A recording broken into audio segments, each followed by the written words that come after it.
खुशी की बात है क्योंकि सर अगर खेलने की बात करें कि एज अ प्लेयर बात करें तो हर खिलाड़ी का सपना होता है कि वो देश के लिए खेले, वो इंडिया के लिए खेले। और अगर कोचिंग फील्ड की बात करें तो हर कोच का सपना होता है कि वो इंडिया टीम को ट्रेन करे। और मैं इस दोनों मामलों में ही लकी रही हूँ। इवन कि मेरे लक का जो बेस है वो मेरे गुरु संत गुरमीत राम रहीम सिंह जी इंसा ही हैं, क्योंकि एज अ स्पोर्ट्स उन्होंने मुझे इस लायक बनाया कि मैं इंडिया के लिए गोल्ड ला पाई। और अब अगर कोचिंग की बात करें तो कोचिंग में भी अब मतलब कोचिंग का ये मेरा फर्स्ट ईयर ही है, तो उसमें वर्ल्ड जो जूनियर एथलेटिक्स चैंपियनशिप हो रही है उसके लिए जो कोचिंग कैंप लग रहा है उसमें बतौर एज अ कोच मेरी सिलेक्शन हुई है। गुरप्रीत जी, आप अपना पास्ट बताएं, कब आप यहाँ से खेलना स्टार्ट किया था और कैसे आपने जो उपलब्धियाँ खेल में हासिल की? सर मैं अगर अपना बताऊं तो मैं एक मतलब मिडिकर फैमिली से बैकग्राउंड से बिलोंग करती हूं। और 96 में मैंने यहाँ पे as a student 9th class में एडमिशन लिया था। और उससे पहले ना कोई हमारी फैमिली में स्पोर्ट्समैन था, ना ही किसी को पता था कि स्पोर्ट्स क्या, जेवलिन तो किसी ने देखी ही नहीं थी, वो तो अलग ही बात है। मतलब यहाँ पे आने के बाद पिताजी ही जैसे ग्राउंड में आते थे, मोटिवेट करते थे लड़कियों को कि आप लोग इतने स्ट्रांग बनो ताकि अपना खुद का एक पहचान हो, कि अपने मतलब खुद से आपके माँ बाप आपके नाम से जाने जाएं, देश का नाम रोशन करो। मतलब वो सब चीज़ें हमें, जैसे पिताजी आते थे स्कूल में तो सबको मोटिवेट करते थे गर्ल्स को, तो उसी मोटिवेशन के कारण ही मेरे दिल में भी पैदा हुआ कि मैं भी कोई गेम करूँ। तो बस वो शुरुआत यहाँ से हुई। और मतलब कोई अंदर से कोई अट्रैक्शन थी, पता नहीं क्या ऐसा रिश्ता था उसके साथ, जेवलिन के साथ, कि वही मतलब सब गेम्स में से मुझे वही अच्छा लगा।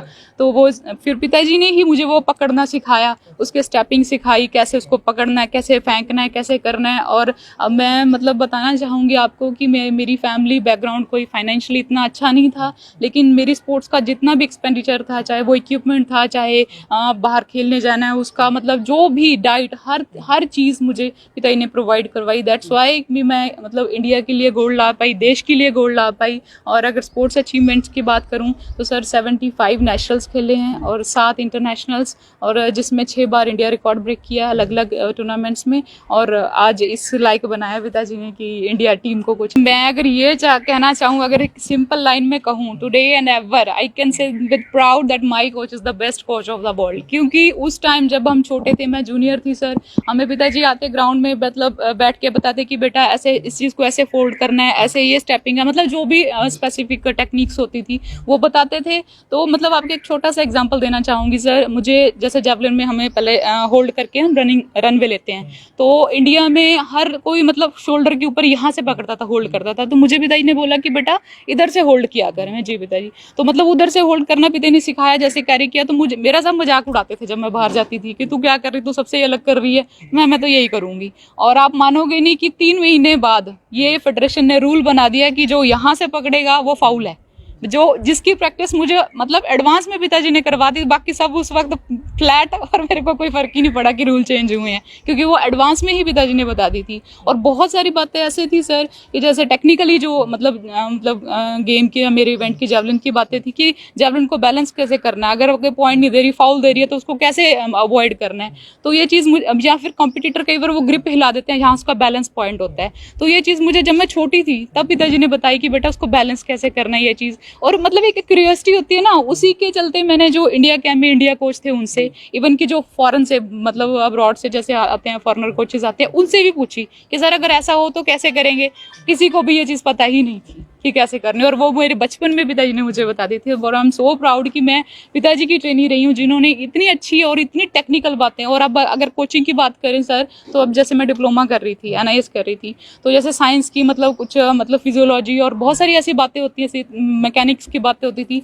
तो मतलब बहुत बातें ऐसी होती थी जो पिताजी ने बताई थी, लेकिन कहीं ना कहीं माइंड से स्किप हो गई थी।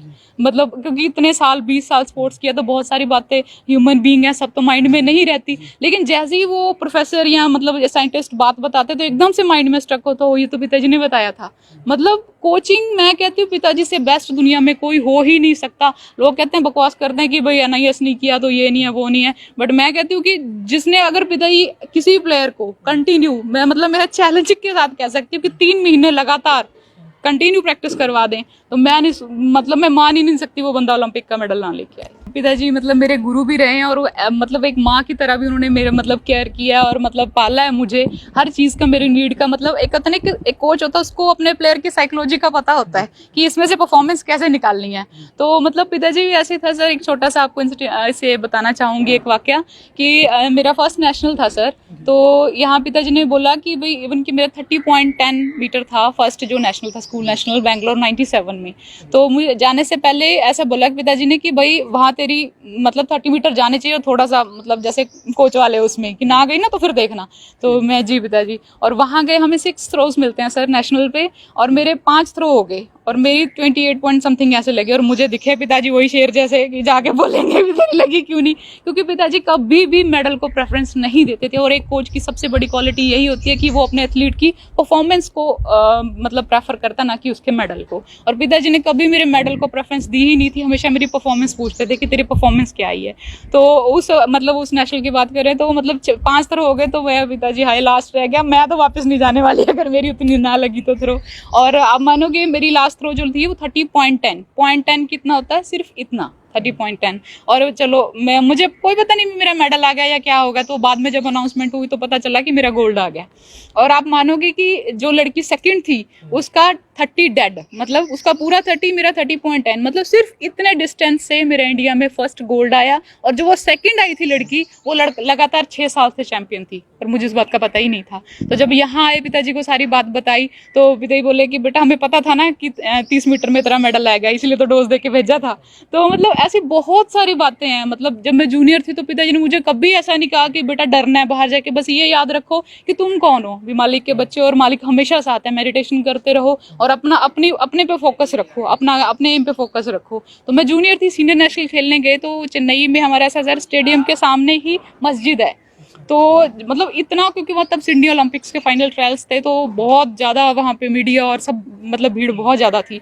तो जैसे ही सर स्टार्ट हुआ तो मैं बोला, डर भी लगा क्योंकि सब सीनियर थे, सबसे छोटी उस कंपटीशन में मैं थी सर सीनियर में। तो जैसे ही जेवलिन स्टार्ट की ना, नारा लगा के जैसे जो भी मतलब प्रेयर बोलते हैं हम बोल के, तो अजान आई, मतलब वो जो होते हैं ना अल्लाह अकबर बोलते हैं जो होते हैं, तो वो आवाज़ पिताजी की थी, पिताजी की आवाज में। और उसके बाद मुझे नहीं पता कितने कैमरे मेरे पे फोकस है, क्या मेरे पे हुटिंग हो रही है, क्या हो रहा है, आई डोंट नो, कुछ भी नहीं पता चला। और तब मतलब सीनियर नेशनल पे जूनियर होते हुए पिताजी की रहमत से मेरा गोल्ड आया सर।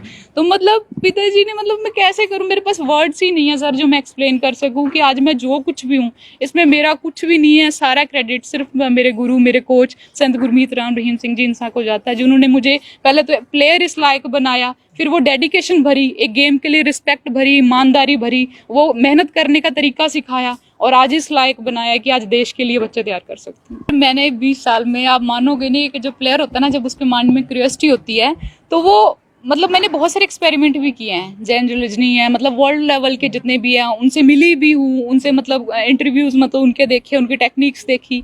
लेकिन सच बताऊँ मतलब ये इसलिए नहीं कि लोग जैसे कहते हैं ना कि अंधविश्वास नहीं है, ये रियलिटी है कि जो टेक्निक्स हमें पिताजी ने बताई है उससे बेटर कुछ है ही नहीं।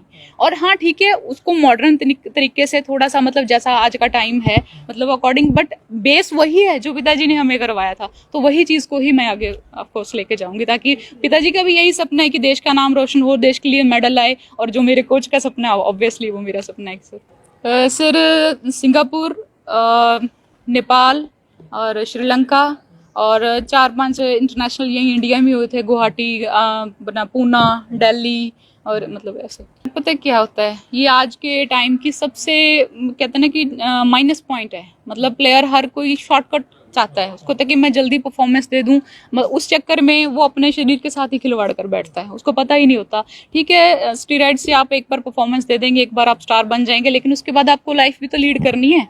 तो वो मतलब कहीं ना कहीं फिर आपकी किडनीज डैमेज है, हार्ट अटैक है, बीपी हाई, मतलब बहुत सारे उसके फिर मतलब आगे झेलने पड़ते हैं इंसान को। तो आई डोंट थिंक सो कि ये शॉर्टकट वाला रास्ता अपनाना चाहिए। यहाँ पिताजी ने हमें कभी भी, मतलब मैंने खुद कभी विटामिन की एक टैबलेट तक नहीं ली। डाइट अपनी बैलेंस डाइट, अपनी गेम के अकॉर्डिंग, अपनी बॉडी की रिक्वायरमेंट के अकॉर्डिंग अपने विटामिन, अपना सप्लीमेंट्स वो उस तरीके से ली, नेचुरल डाइट लेके, प्रॉपर रेस्ट लेके, प्रॉपर रिकवरी लेके, इंजरी को मतलब से बचते हुए अगर हम ट्रेनिंग करते हैं, आई डोंट थिंक सो कि आपको स्टीरॉइड्स की जरूरत है। और इससे कोई ज़्यादा लंबा भविष्य, अब 20 साल की बात करें, मैंने जैसे 20 साल स्पोर्ट्स किया है, तो इतना लंबा टाइम फिर अगर हम मेडिसिन लेते हैं, स्टीरॉइड्स लेते हैं, तो इतने लंबे टाइम के लिए हम स्पोर्ट्स नहीं कर सकते।